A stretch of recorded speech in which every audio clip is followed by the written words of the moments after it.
Hello, everybody. Today is Tuesday, December the 31st, 2013.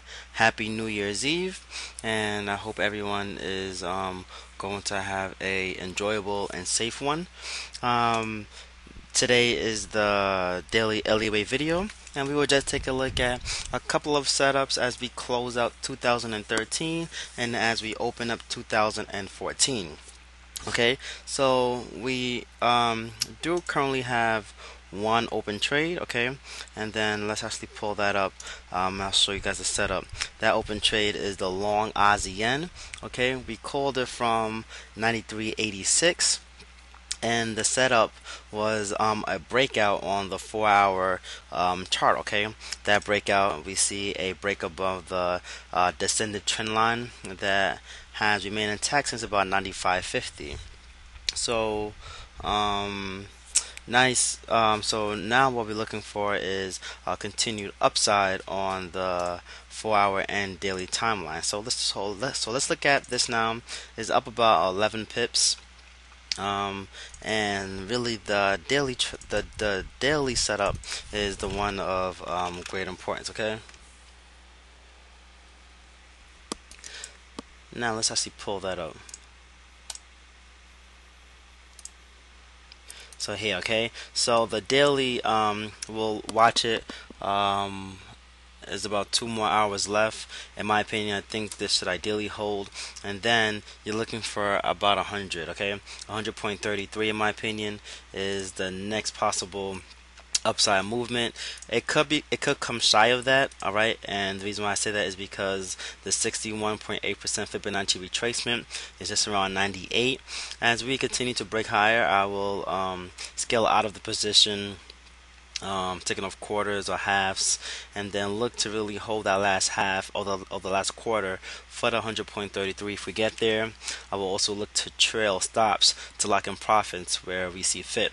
So now that we have that, what we are also looking for potential new trades, one is the Aussie dollar. Okay, if it wasn't New Year's, I will probably be in this trade already. But with liquidity being thin, I don't want to get caught up in too many positions. Okay. Now,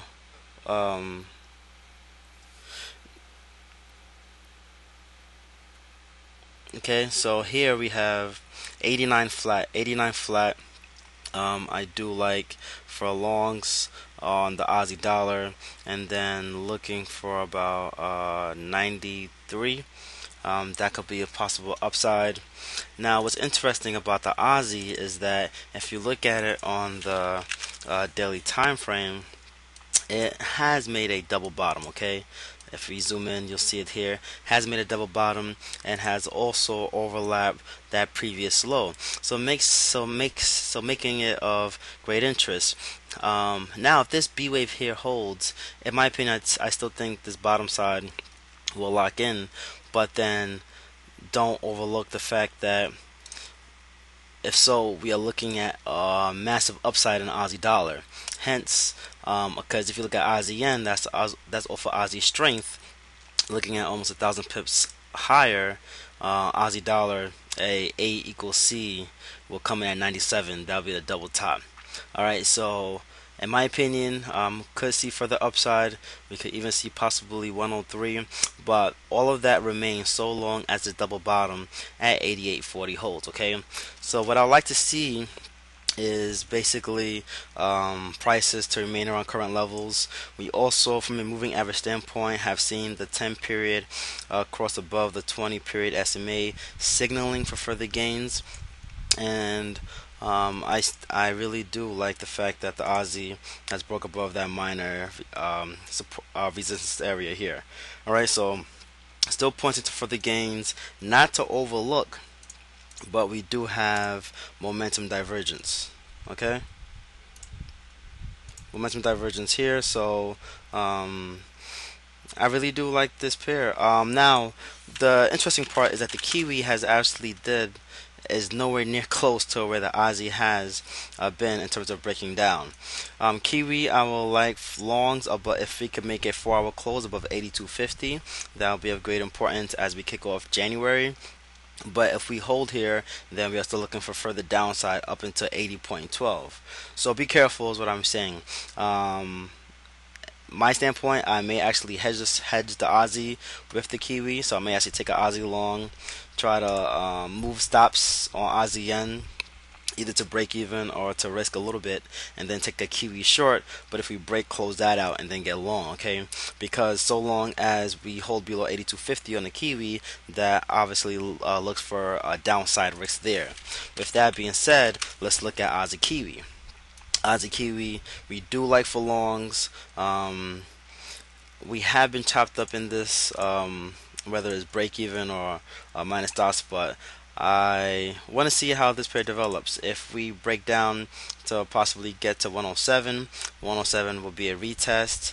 And let's see for fib support. Fib support 61.8 fib is obviously over there too. So this bodes well for Aussie Kiwi longs. So it could play out in both scenarios. From a Ichimoku standpoint, the Tenkin has crossed above the Kijin, and then it looks like the cloud is going to flip once more. So that will provide upside. However, let's wait for confirmation on the Kiwi 82.50. You could play the short side first, or wait for longs if you are bullish on this pair. Alright, minus that is going to be the same across the board. I do want to stay pat and then watch how the euro develops. Okay, I'm going to watch how the dollar Swiss develops as well going forward. But from a commodity currency standpoint, am watching for possible longs on the Aussie, hedge it with a possible Kiwi short, and if it breaks, look to get long, and then Kiwi upside risk, we'll watch there. In terms of Kiwi for possible positions, if we get long, you're looking much higher. You're looking at about 91, alright, about 91.20.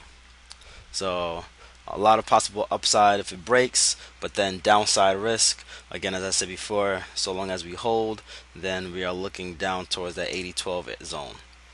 Alright guys, so that pretty much does it. I may actually take this trade sooner than later with 40 pip stop. That will give us 82.67 about. So pretty much safe distance in my opinion, and then I'll take it from there. Alright guys, thank you all for watching the daily Elliottwave video. Again, I wish everyone a happy and safe New Year's Eve, and I look forward to a profitable and prosperous 2014. Cheers and good luck trading.